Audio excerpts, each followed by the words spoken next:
Yes, good morning. I think what's been offered so far isn't going to cut it. I suspect Optus will offer, and they certainly should offer, financial compensation, particularly to those people who can show that they've suffered financial loss, so business owners who are not able to take money over the counter during the outage. I think they should be offered financial compensation, and I think Optus will eventually do that. I mean, the thing was that even though lots of businesses then said, yes, we'll take cash, but no one carries cash anymore, or very few people do. What rights do customers have at a time like this?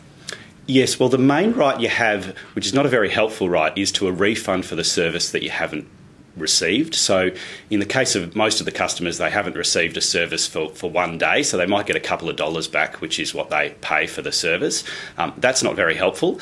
I think in some cases they will be entitled to terminate their contract without penalty, and I think for the worst cases, most customers will want to do that. They'll want to move to another provider and they'll vote with their feet, if you like.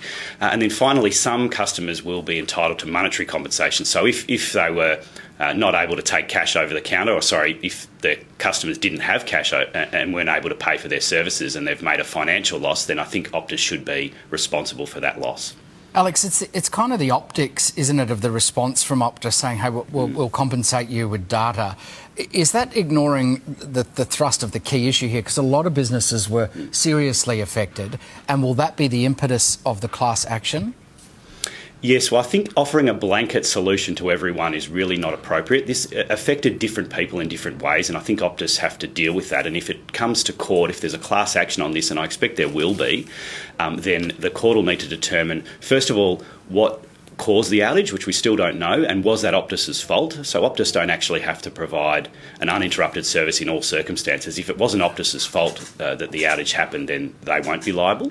But if they are held liable, then the court will look at, well, how did that affect each individual customer or each category of customer, and how much should each customer receive in terms of compensation, which is consistent with their loss?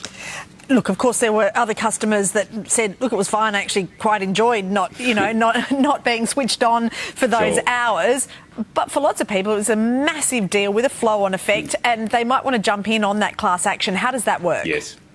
Yes, well, customers who want to participate in the class action don't need to do anything at all. So the system in Australia for class actions is an opt-out system.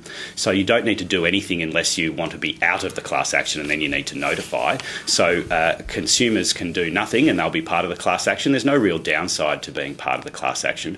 But I would say this, customers should take good records and keep good records of what happened to them on that Wednesday, because by the time the class action damages assessment rolls around, and we might be years down the track and people might have lost those records, and you'll only really be entitled to compensation to the extent you can prove it. So I would caution customers to make sure they can prove their loss and to keep the records. Excellent advice. Alex Martin from Taurus Legal Management. Thank you so much. We really appreciate your insights.